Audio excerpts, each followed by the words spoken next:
Okay, so we want to close it at this point, but if you feel you have a very burning issue, just one burning issue. Yeah. This is a copy by, if you can have the camera, this is done by FOL. If you show this to a young person, a young woman like me, and say go into agriculture, are they going to go into it? Definitely not. I told the World Bank the same thing. If you want to make agriculture attractive, if you want to make it sexy, start by publishing it. Get a young person who's attractive, put them on this picture. I said this in Harare last year to say, can we try to make agriculture sexy? This organization, the UN, the FOA, whoever is involved in the agriculture sector, the advertising, whoever you are, make agriculture sexy. This is the beginning point of making it attractive to the young people. Right. If you, the organizers, the frontiers, the people who are supposed to lead us are putting such pictures, what are you sending to a person, a young person from the village? You pick this picture and like, oh, this is what we're living.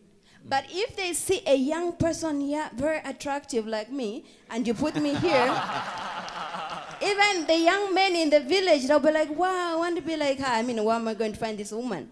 Let me join agriculture. I mean, this is practical. That's what we need to be talking about. So please, my request is that next time we're going to have such a conference, whatever is coming up, you can look for me on Facebook, Tamara Happy Face Kaunda. Put my picture there and say she's a farmer. And a medical doctor, yeah? Well, most people, they like to see me, oh, don't look at like she's farming, she's a doctor. No, I want to be called a farmer. Right. Because the problem we have in Africa is hunger. We don't need drugs. I work in a hospital, and I can guarantee you 80% of the diseases, why we're losing young people is because of poverty. So why then can't we give them the nutrition they need instead of the drugs? That's my switching from medicine to agriculture.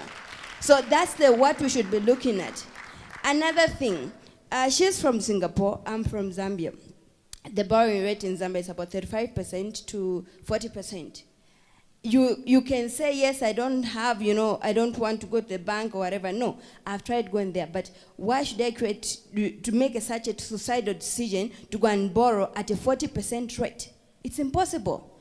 I want to go to the government to borrow. They say, no, you need to work for the government for 2 years. But I need the project running. I've got people following me. They need to come to the farm and see what I'm doing. So funding, we're not looking for charity. Like, I was quite offended by the doctor lady who said, no, farming is not a charity. Yes, we're not looking for charity. But if you can give me $10,000 at a rate of maybe 5%, 2%, like the Chinese come, they come with a lower percentage, and they come and invest here and they beat us, I cannot compete with her even if she came to Zambia, because she borrowed maybe from Singapore at a lower rate. But look at me in Zambia, 40%, that's suicide. Right. So we can talk and talk and talk, but let's create an enabling environment for the African youth. Because we can't have so much vast land, yet we are languishing in poverty. Netherlands cannot export to Africa if they don't feed their own people. Yes, I'm happy the young people are exporting, but why are we leaving our people? Why are they dying?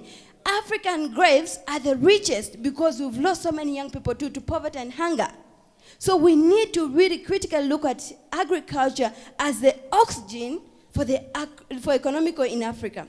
It should not be a backbone. I can break my backbone today and I can live on. But if I don't have oxygen, I can't live on. So agriculture should be the oxygen of the economy in Africa. Thank you. What a way to actually powerfully finish this conversation. One, make agriculture sexy in order to attract young people into it. And number two, start seeing agriculture as the oxygen of our economies and not just the backbone of our economies. From our teams right here, we want to say thank you for watching this CNBC Africa special.